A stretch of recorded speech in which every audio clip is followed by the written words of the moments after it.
Van Schaik. I'm the Vice Chair for Education in the Department of Pediatrics at UCSF. Typically, Dr. Hirsch, our department chair, does the honor of welcoming everybody, but I believe he is not able to be here today. We tried to start with a land acknowledgement, which I actually also only recently learned after we all got into the habit of doing it. There are actually people who belong to the descendants of the remaining group of people from the Rhematoid Ohlone who are saying, well, if you just do this as a tokenistic thing, then no, thank you.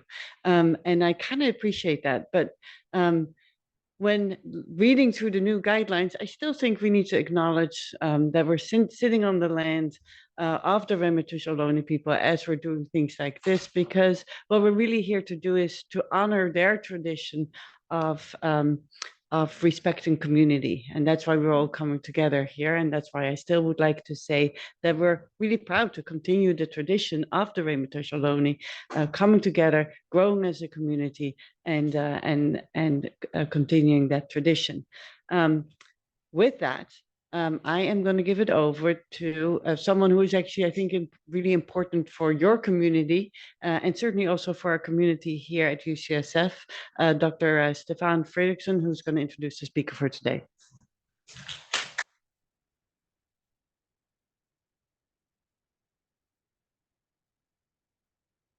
Good afternoon, lovely people. Thank you, Sandrine. And it's a pleasure. So as the Division Chief of Pediatric Pain, Palliative and Integrative Medicine, it's great to stand here in our grand rounds for pediatrics, and rarely do I have the pleasure to introduce somebody who has, I've worked so closely with, such a close friend, colleague, and partner in crime. So I'm delighted to have, to introduce Justin Baker.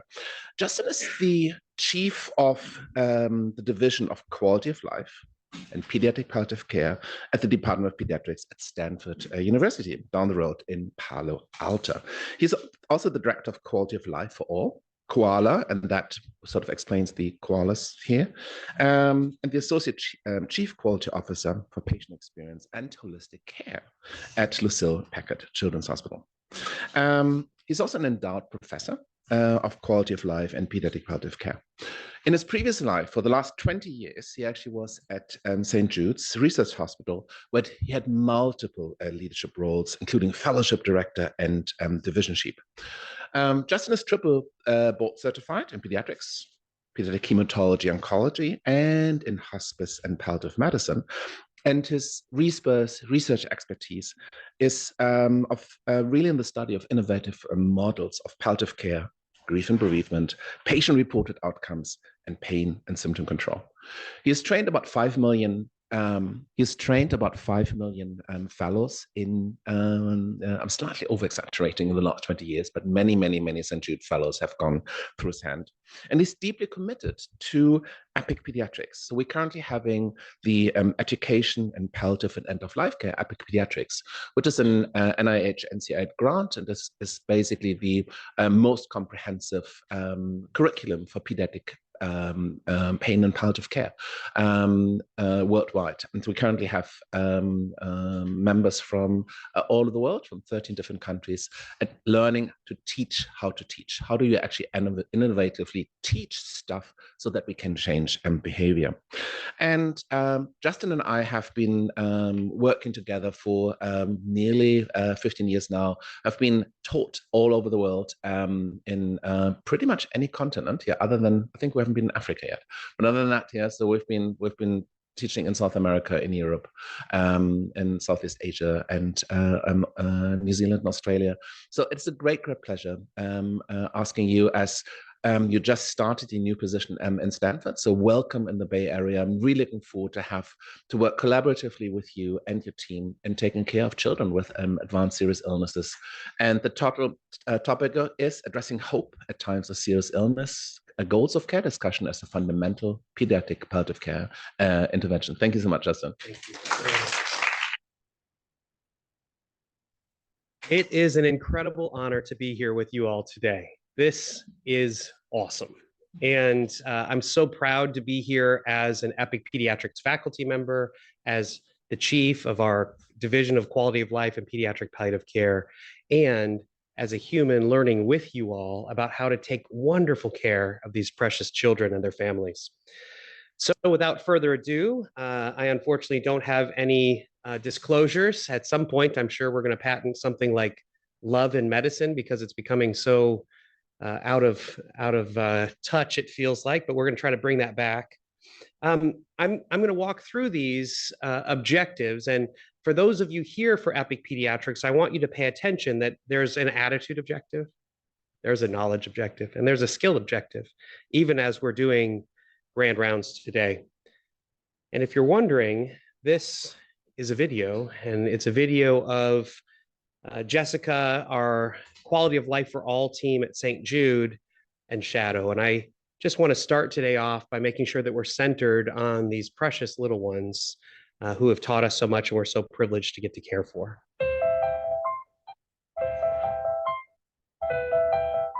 When I think about Jessica, I am immediately reminded of her smile. You would walk in the room and right away you would know what her mood was. And boy, when she was in a good mood, that smile would light up the room. And boy, when she was not, she would let you know. You couldn't meet Jessica and not remember her. She loved the staff. She loved entertaining. She knew she had a gift for making people feel good, and she loved to use that gift. She was always full of life. She loved to joke. Oh, she was a Florida Gator fan. For the art team show, she made a poster with the Florida Gators that was chomping up the cancer. She believed in her heart of hearts, as did her parents, that she would absolutely be cured. And it was with that spirit, that spunk, that larger than life attitude she approached every day. Then when the tumors started coming back, it just came back raging. At that point, there really was very little that we could do to control it, certainly not cure it. As it became more and more obvious that she wasn't going to be out of the hospital for the remainder of her life, it was all about how can we make these days brighter for her.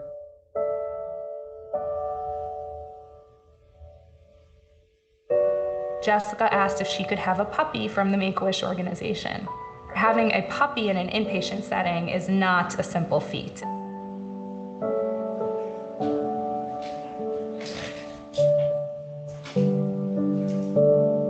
Anytime you enter an animal into this environment, there are so many things that have to be done. We can't just break every rule and say, okay, well, let's bring the dog in. You have to think about people with allergies, people who don't like dogs. The fact that we have other patients here too. Where's the dog going to be? Where's he going to stay? Who's going to be responsible for the dog? But with all that consideration, how can we make it happen? Just to make that one event happen, so many people have to be involved in that. No matter whether it's infection control, nursing, environmental service, security, everyone gets together and we come with a blueprint. It was our job to make sure we were ready. We went over to the outside gift shop and we found these flags that go on the car. We bought one of those. I took it home and designed it to make it into a vest. When he came in the door, his tail was wagging, his nose was up in the air, didn't show any signs of anxiety. Once we saw the personality of the dog, we knew that he was going to be a good fit. We knew that everything was going to be all right. Shadow came and had his vest and had his badge and came through so smoothly through security and made his elevator ride up to the floor and enter Jessica's room. They take Shadow over to the bed and she was kind of groggy and she wakes up and she says, I love you. And she touched his head and then he laid down. The initial meeting between the two of them was just like it was just supposed to have been that way. It was just amazing. She was so excited and the room was so full of joy. She was going to be able to sleep that night with that one major dream fulfilled. It was sort of this triumphant moment of all of these things that we've done, which may seem minor, all came together in this one moment where you realize that everything was worth it to give her this incredible wish come true at the end of her life.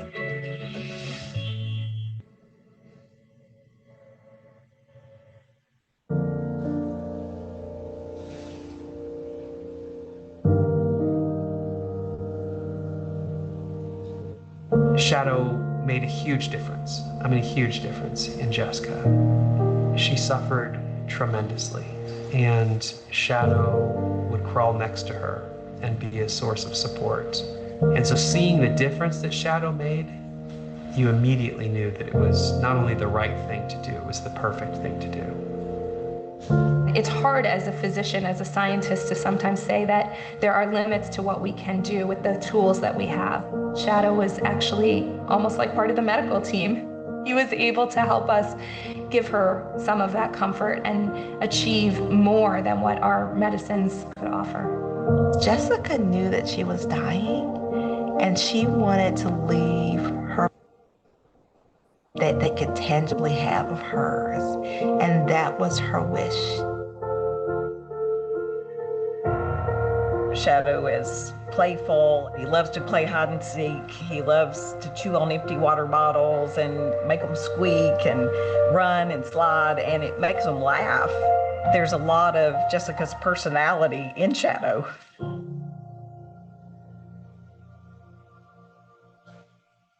It's hard to describe the love that was in the room, but you could see how much it meant to Jessica, and you can see how much it meant to her parents. I really think that that's what this place is all about. That's what St. Jude is all about. It is certainly about finding cures and saving children, and that has to be what we're emphasizing. But at the same time, it has to be about making every day the best day it can possibly be for every child. In this case, the way to do that for Jessica was by helping Shadow come and be a part of her life. Being a part of her family for those last days of her life made all the difference. And I'm so grateful to have been a part of it.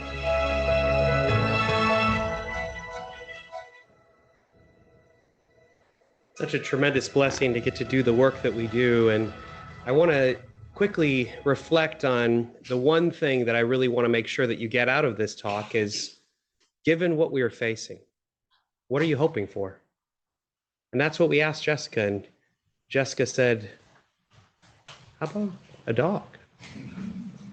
And we thought, oh, pickles, that's going to be tough. But everybody came together and just did a beautiful job.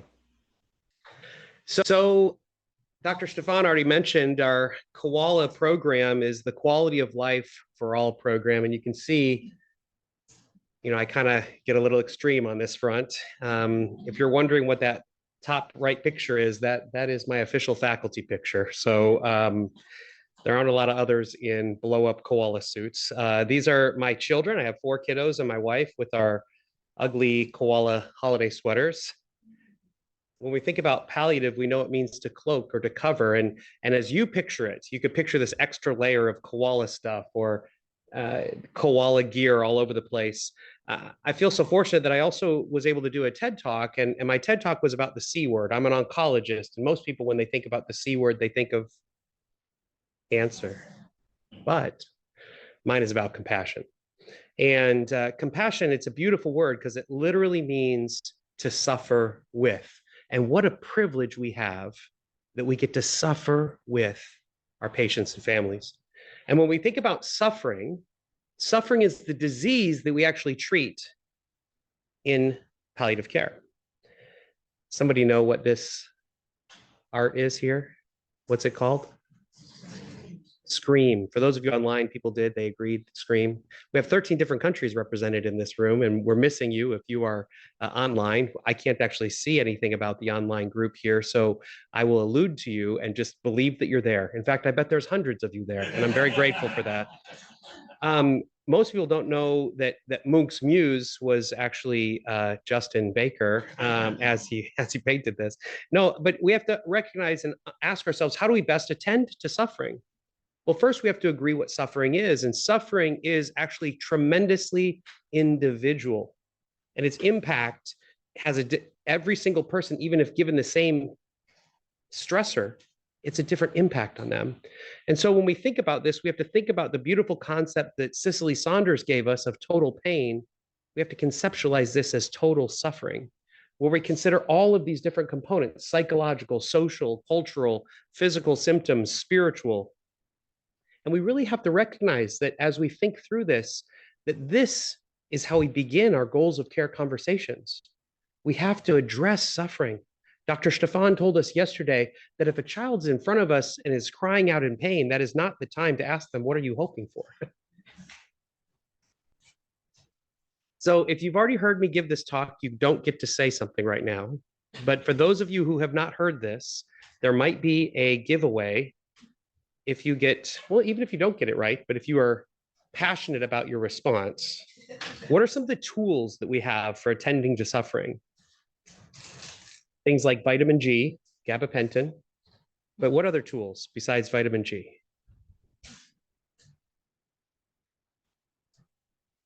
What other things come to mind? Hugs, love. I actually love both of those answers. Who said love, in fact? You, oh, come on. What I'm talking about there. See, there was a giveaway involved. So I'm going to give us some credit for that. But the first is listening. And it really takes a humble curiosity to attend to suffering. It takes a compassionate heart. And if we really think of where we are, yesterday we had a self-care session in our Epic Pediatrics conference, and I could tell many people's hearts were really struggling. So we have to make sure our heart is in a good place that we can actually listen and potentially be changed by what we hear. And it takes a team. Again, for those of you online, you can't see that we have 8 or 9 different professions in here in this room. We have social work. We actually have a clown. We have nursing. We have medicine. We have psychology. We have advanced practice providers. We have administrators. We have all of these different people here, and it takes a team to be able to address suffering. And finally, before I get into some specifics about the goals of care conversation, we have to be thoughtful about how we approach palliative care integration. Because some people might say, well, that topic doesn't apply to me. You are wrong. You are wrong. This applies to 100% of the 1,000 people now online. All of you need to be listening to this because it is completely relevant to what you're doing. If you think about palliative care integration, palliative care is every single person's responsibility. In fact, that lowest level on our pyramid here is an institutional response. And when I think about an institutional response, I think about the comfort promise. Think about the comfort promise that's being driven by the top level here, folks, but it is being done at an institutional level, and it's making a profound impact. That's how we have to think about integrating palliative care. The palliative care is everybody's responsibility. There certainly are subspecialists that need to be involved and integrated at multiple steps and stages along the illness trajectory, but all of us need to improve our palliative care skills. So Dr. Stefan alluded to this. He said, we're doing an Epic Pediatrics conference, and this is day 2 of 3 of the Epic Pediatrics, and then we're doing a professional development workshop on Saturday. And we have been able to teach all over the world, as Dr. Stefan mentioned. In fact, when I started looking for pictures of which one to share of us together, this is us here now in Jerusalem. We were actually there with Stacy, who's also here in the room. And I found out that Dr. Stefan is other than my family, he is the most selfied person in my entire camera roll. So it's my family and then Stefan. And so then if you're wondering how tight things are, that is a quantitative assessment. So we have had the great fortune of traveling all over the world and being able to do these conferences. And I'm so grateful to be here as a part of that. So when we think about these goals of care conversations, the first thing I want to talk to you all about is thinking about the barriers to having these goals of care conversations. What gets in the way? What are the obstacles? Then I want to talk to you about some strategies for how to do this.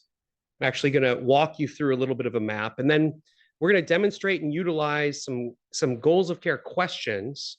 And I'm actually going to ask you all to practice together. And this is where you're going to pull out your sheets. So if you have these sheets of paper, you're going to pull them out. That's not until the end, but just have them available.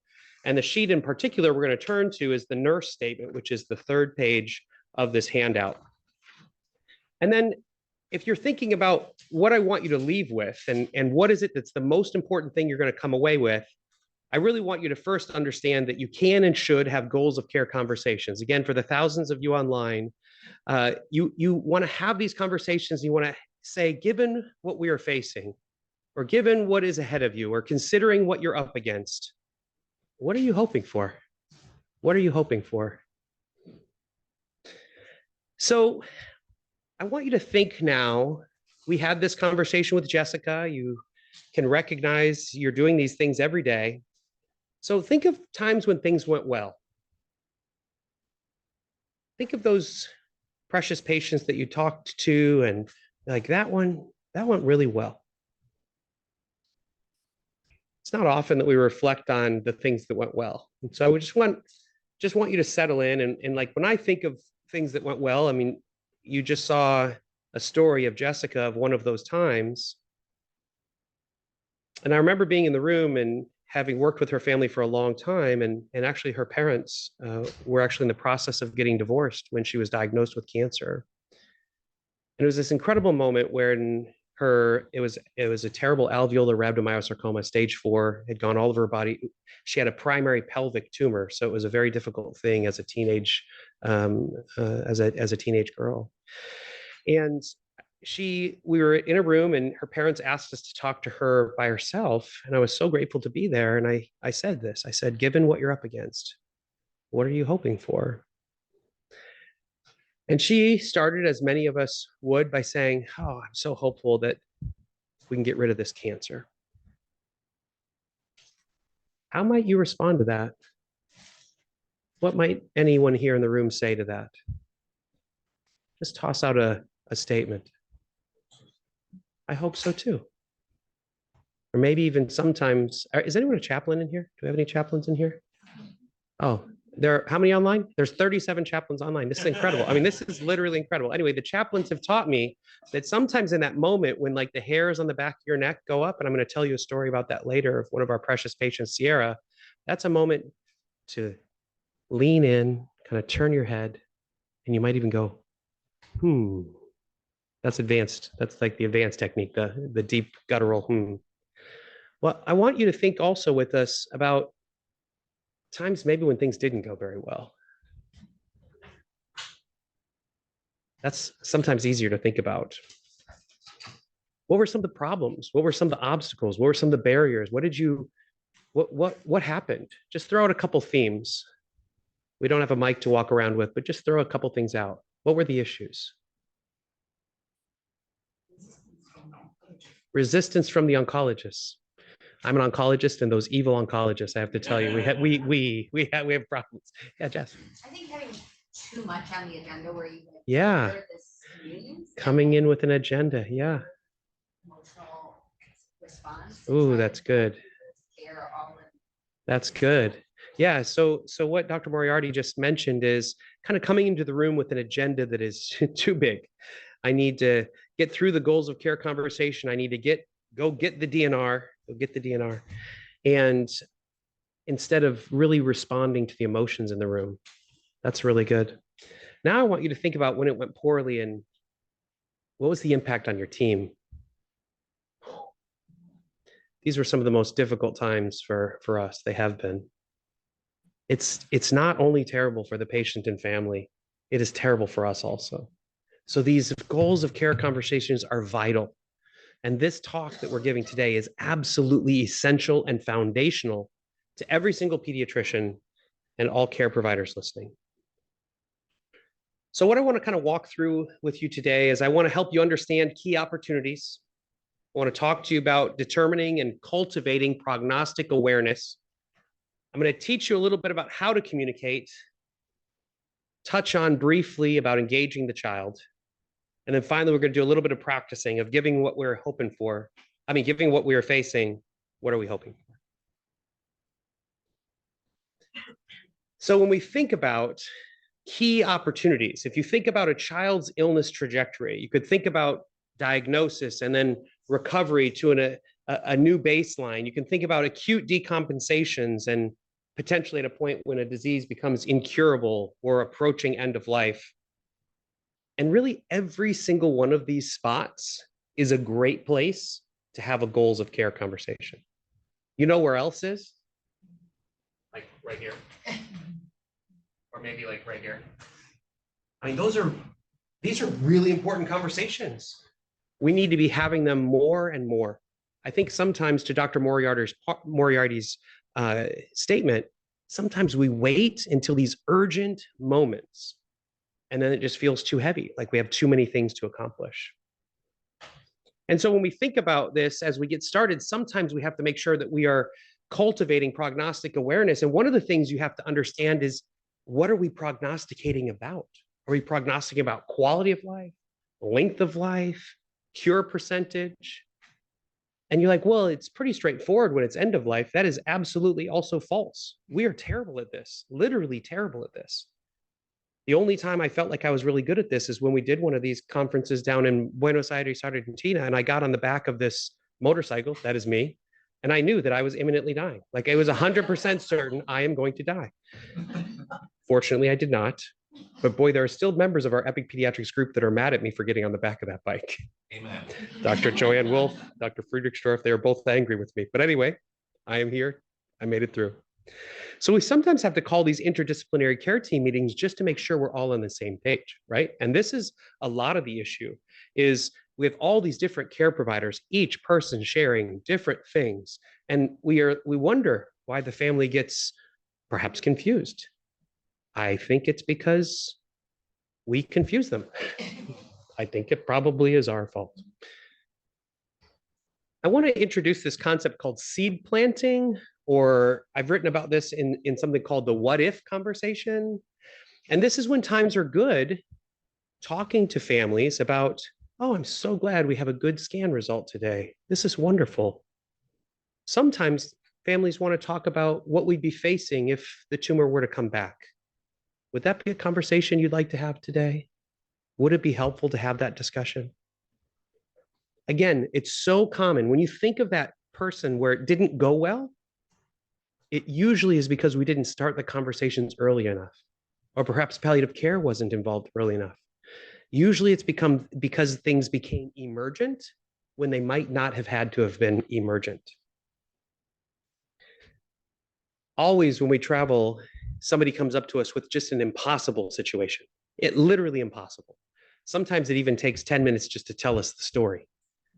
And then they're like, what should we do? We're like, what? Oh, that's impossible to fix. One of the things, though, as we think about recognizing these goals of care and recognizing kind of what can we do in the moment of these incredibly distressing situations, you're going to hear Brene Brown talk about empathy here. And you'll hear a character, a moose, I think it's a moose, maybe it's something else, say, no, you want a sandwich? And we should change the you want a sandwich to given what we're facing. What are you hoping for? And really open our hearts to that.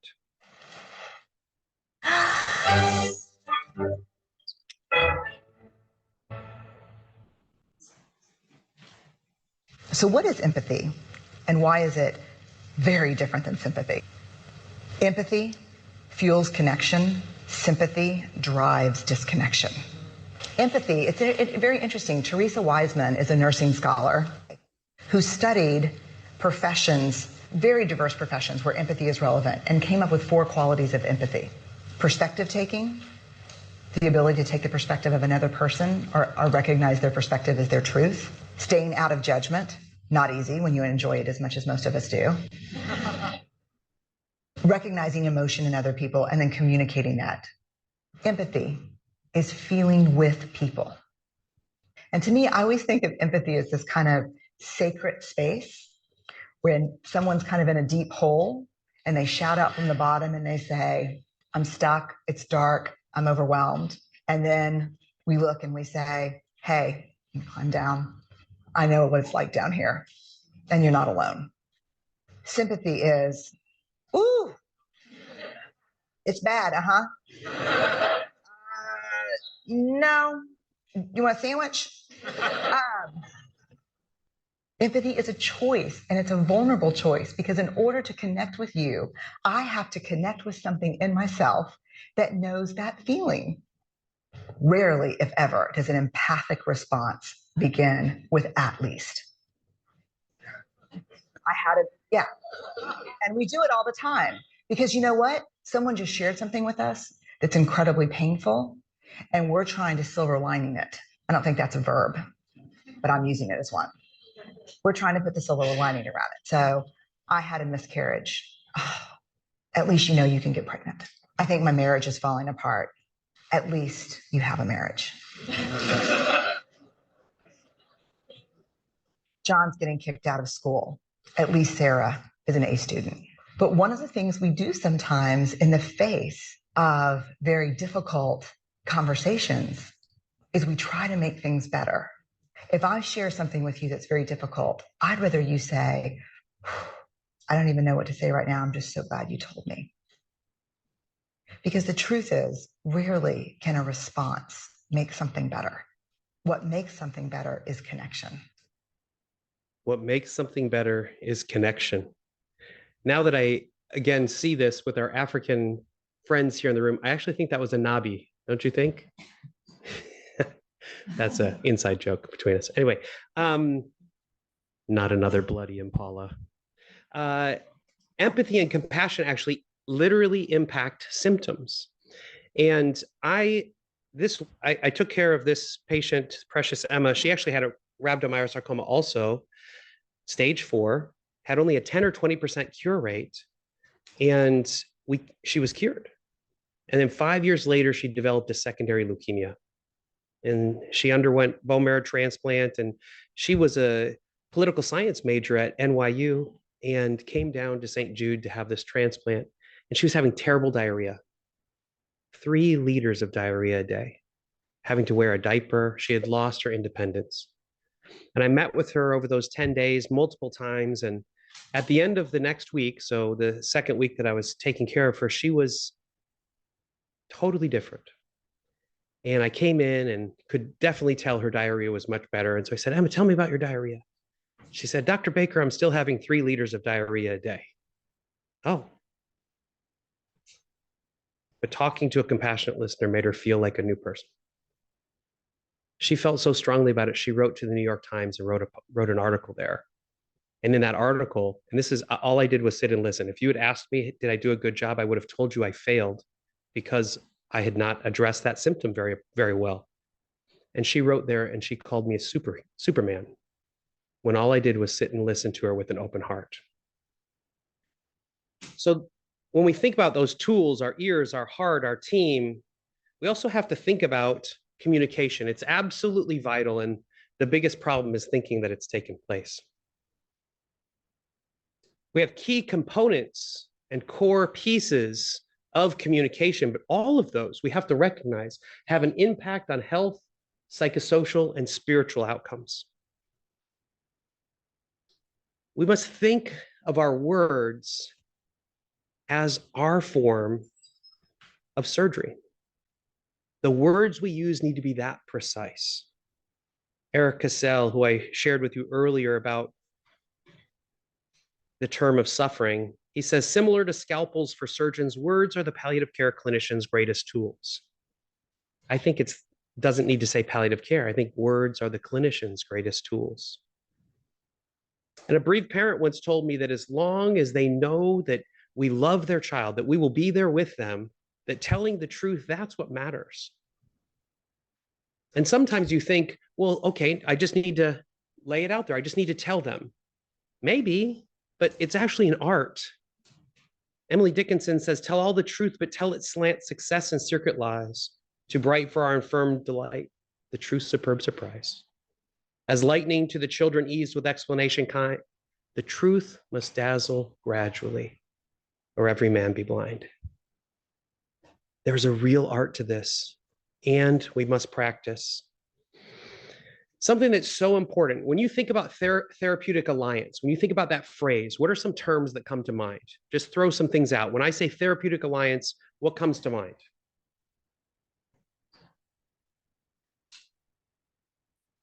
Multiple discussions. Multiple discussions, okay, good. What else? Trust, great. What else? Relationships, great. So, do you think multiple conversations, trust, and relationships makes a difference? A huge difference. And we now have evidence that shows if we do those things, that our families have decreased decisional regret and there are improved psychosocial outcomes. So when people say, oh, those soft skills, you just need to point back at them and be like, oh, those soft skills make a profound difference. This makes a big difference. And it really does come down to trust, just like Dr. McNally shared with us. And when I think about trust, trust to me, and Spandana, thank you for saying it, it's a lot like these multiple relationships. We have to kind of put money in the piggy bank. We have to maintain these relationships. And it's vital that that happens through this human connection. Sometimes we mess up.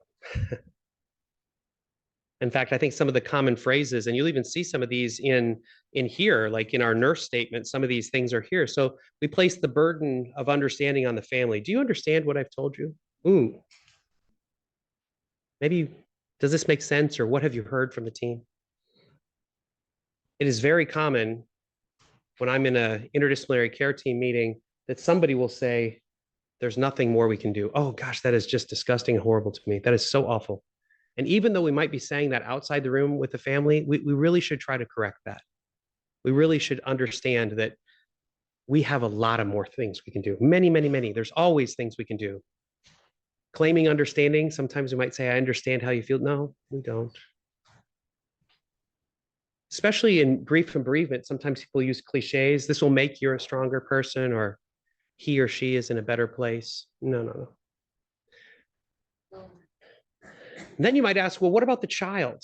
Oh, this is hard. Again, now for those 10,000, how many are online? 11,334. So for those of you who are online, that's a large group. When we think about engaging the child, this is tough. Like, this is difficult. There are entire specialties, child life specialists, teachers, art therapists, music therapists, that this is what, like, they are trained in this. We as pediatricians might be trained in kind of the medical components of this, but we have to recognize that as this child is growing and changing, how do we engage that child? Well, I love this, where we establish, engage, explore, explain, empathize, and encourage. And we have an expert here in the room who is our clown, our kind of incredible leader in this space, who cares for these precious little ones. And I think the most important thing that Brian would tell us is he would say, you need to connect with the child. And the way we connect with children versus adults is totally different, isn't it? Sometimes we dress up like a clown. Sometimes we dress up like a koala. Sometimes we sit on the floor and play games. Sometimes Stacy led us yesterday in a beautiful grief and bereavement module where we talked about doing art. So we have to think about ways to engage that child. And you might say, well, do we really have to? Well, if you don't give those children a chance to address the given what we are facing, what are you hoping for? Remember, to Jessica, she wanted to have that dog. And the reason she wanted the dog, I told you that her parents were going to get a divorce. And she said, after I die, I'm sure they're going to get that divorce. I know that if I get a dog, that they won't do that, that will keep them together. And she was right. Her parents are still together. It's an incredible story. Or this is a patient of mine, Amber, and when we asked her, given what you're facing, what are you hoping for? And she said, I really want to see my little sister born. And she had a terrible tumor in the back of her throat. And people recommended, they said, no, we should not do a trach. We should not do that. They said, can we think about how we might be able to get her to where her little sister could be born? And look, we did the trach against everyone's better judgment. And here she is in the delivery room. I love this picture even more, where she's holding her little sister at home, being cared for by our home-based palliative care team. Or we asked precious Lizzie, given what we're facing, what are you hoping for? And she said, I want to make sure that all of my family members, all of my friends know how loved they are and how important they are to me. And she was this precious 10-year-old, and this is what she did with our music therapist. She had one of these for every one of her loved ones. This is the one that she sang for her mother.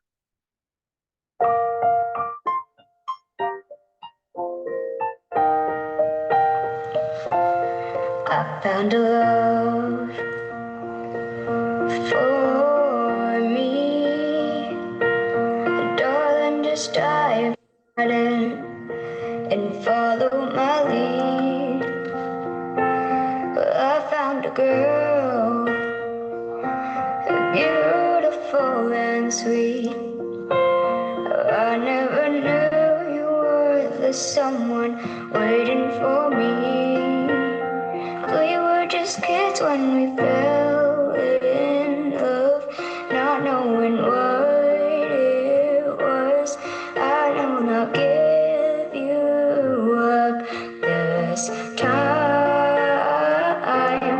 darling, just kiss me slow. Your heart is all I own, and in your eyes you're holding mine. I wish you could see her smile as she sings this song. It's just incredible. So we have to engage the children, these precious little ones. And I think most people are intimidated because they don't know how to do this. But we're going to give away some of the secret sauce now.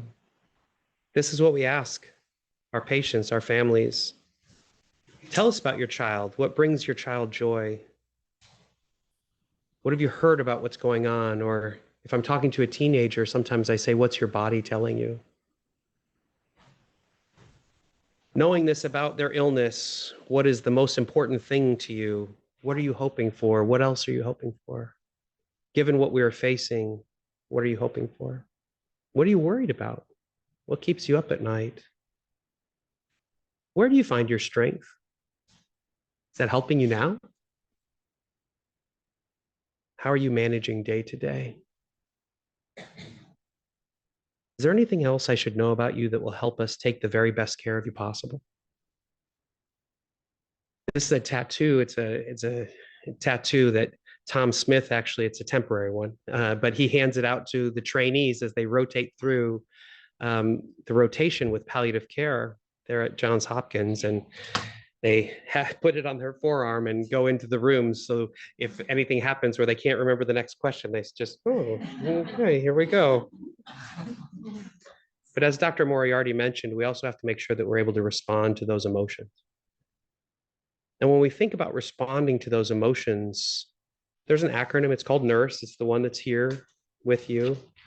Naming, understanding, respecting, supporting, and exploring.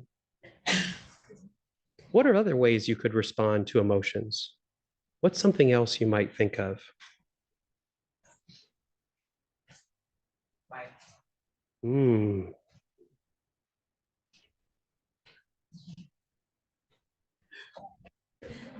Silence. It's really difficult sometimes to be quiet, isn't it? It's very hard for us to be silent in that room and recognize that that might be the very best thing.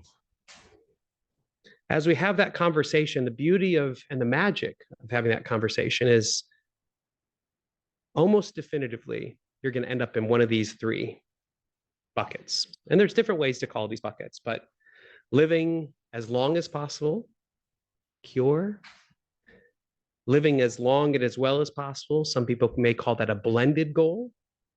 Living as well as possible today, really emphasizing comfort.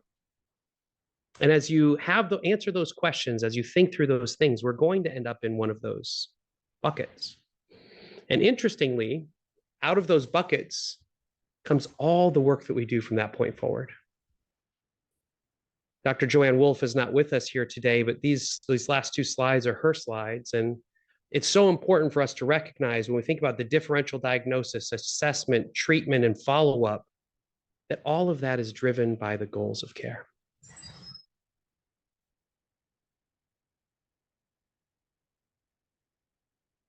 So as we begin to wrap up with the final section here, we have to recognize and support hope. Proper hope is what gets us through the day. It's the thing with feathers, as Emily Dickinson says. And hope is this profound and complex emotional state. And it doesn't really make sense to listen to me about what hope is. I want to have some bereaved parents tell you what hope was to them. Our hope was a roller coaster. It shifted over time. Hope that it would come back. When it came back, hoped for chemo to kill it. When it continued to grow, we hoped for chemo to slow it down. Towards the end, my hopes became more focused on short-term things. It shifted from cure to quality of life for her to find peace. for the end. For me, the hope at the end of life was no different than the hope we had throughout treatment. All that changed were the percentages of that hope being realized. I knew that his healing would not be physical, but was still hoping that his spiritual healing would be complete. I had hope until she took her last breath, and maybe even a few minutes longer, that perhaps she would draw one more. Since his death, I have great hope in that wonderful day when I will see my son again.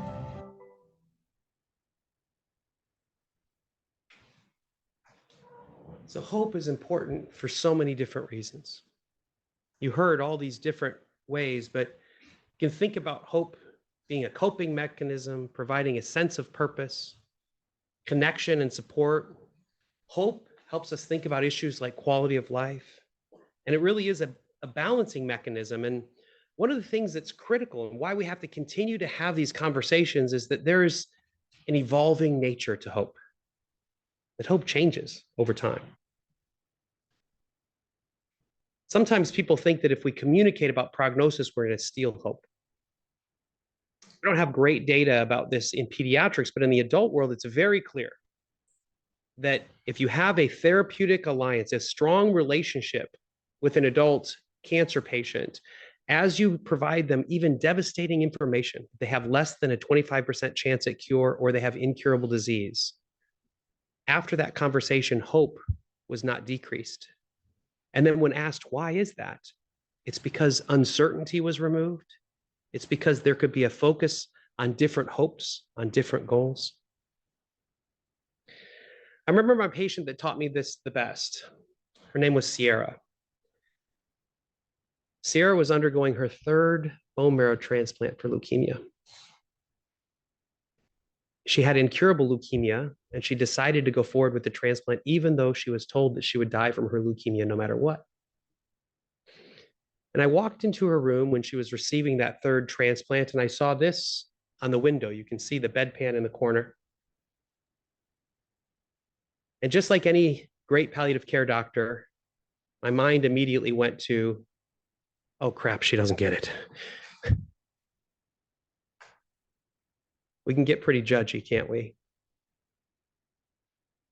I had even heard the doctor tell her, and I had heard her say, I know that I'm going to die. But when I walked in the room, I was really worried about that, but I didn't confront it. I asked her the question, Sierra, that's so beautiful what you have written there. Tell me about it. And she said, Dr. Baker, this is my favorite quote. She stood in the storm, and when the wind did not blow her way, she adjusted her sails. Hope anchors the soul. I said, that's so beautiful. Given what we're up against, what is it you're hoping for? And she said, Dr. Baker, I know I'm going to die from my leukemia, but I'm hoping that by enrolling on this clinical trial, other kids won't have to die from theirs. Wow. Sierra, thank you so much for telling me that. Can I take a picture of this and share it anytime I talk about hope? Because I had been taught that hope was this, it was between denial and realism and false hope and this acceptance. And I'm like, what is happening with that's not what we were experiencing. What bereaved parents taught us is they can actually hold both hopes at the same time. They created this beautiful art where they're watching the petals of their child's life blow away in the wind, while at the same time watering the hopes of their child's future. This father told us, partner with us and witness the transformative love of hoping for the impossible and the improbable, while recognizing and accepting the painful reality that our rare and beautiful child is gracefully exiting this world. Partner with us. Partner with us. So we need to ask, what are you hoping for? This is so helpful. What else are you hoping for? Given what you're up against, what are you hoping for? And when you think about the goals of care, this is the beauty of it, is these buckets and these other components. When we think about leaving no stone unturned and life and medical goals, first, I want to point out something very important, and Dr. Stefan talked about this yesterday. No matter what goal we're in, we have this dual goal of comfort. always recognizing that we want to make sure that every day can be the best day possible. But also we have to recognize that no matter what, hope is sustaining that goal.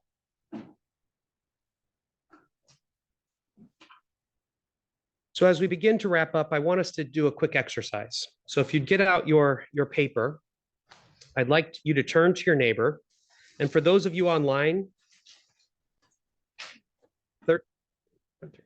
13,422 of you, I'd like you to take a moment and just think of one of these questions, one of these 7 questions, turn to your neighbor, and I want you to ask one of those questions, and I want that person to briefly respond with something that is emotional.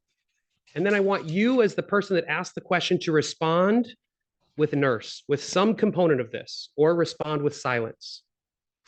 So what I want you to do is just turn to each other. And if there's 3 of you, that's fine. Maybe there's 3 here or whatever you need to do.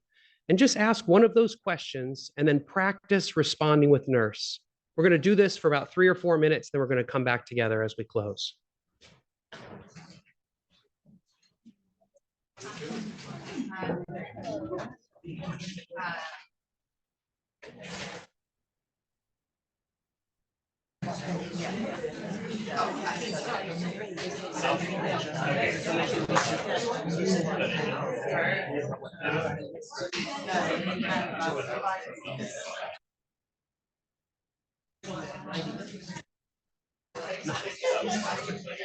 You might have, you can stay here. I'm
And we're going to go for about 90 more seconds.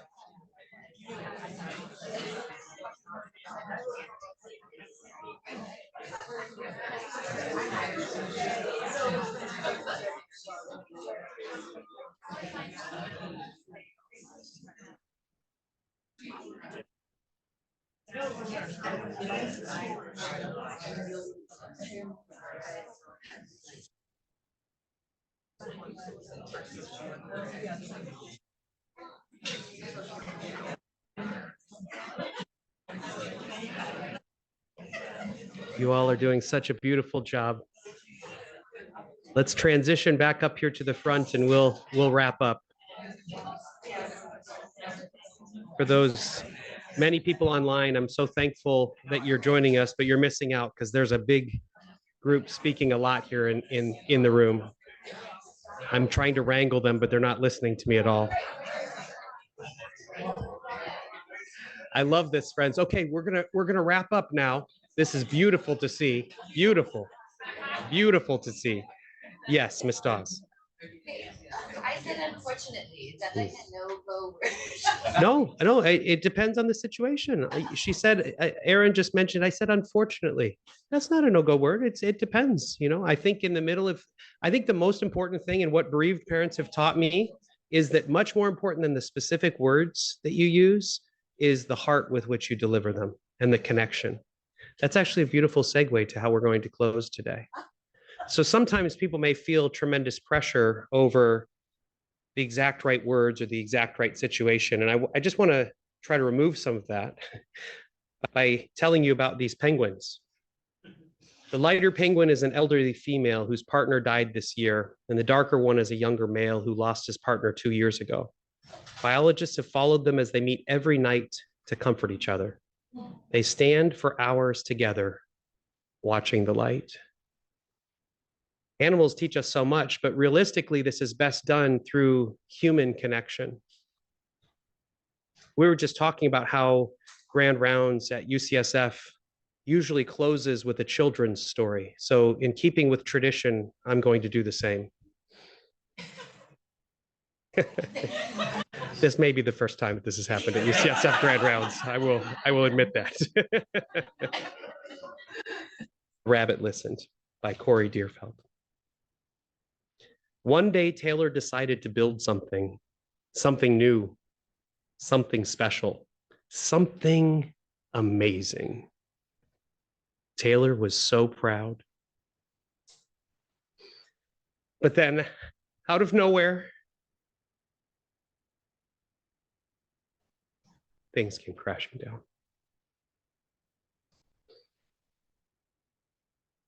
The chicken was the first to notice. What a shame. I'm so sorry this happened. Let's talk about it. Cluck.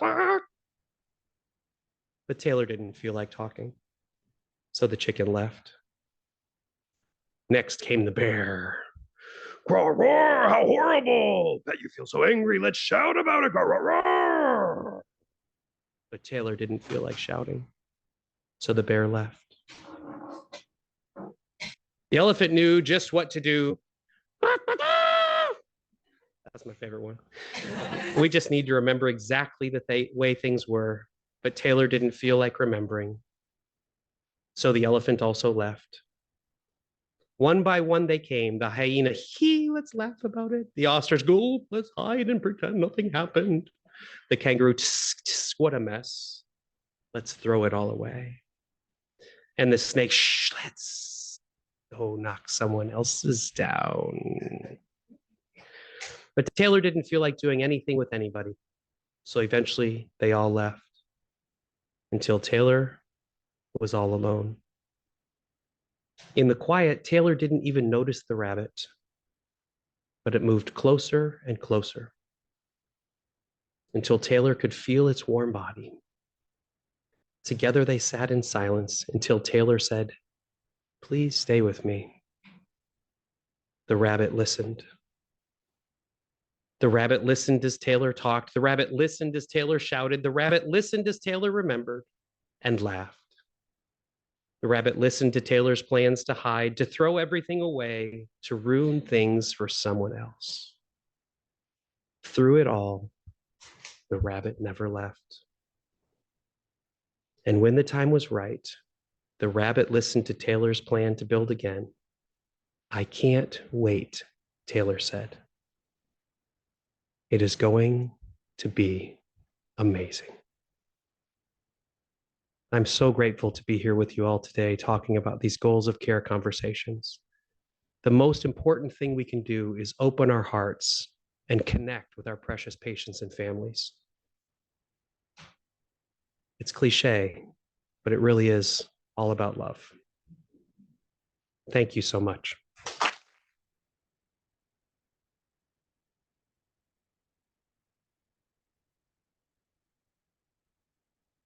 I did want to put up this QR code in case anyone wanted to join our global community. We have St. Jude Global has sponsored many people to be here. There are resources available online. I also want to encourage you to come to Epic Pediatrics in the future. This was just one example of many that we use at Epic Pediatrics, and it's such a privilege to be here with you all today. Thank you so much.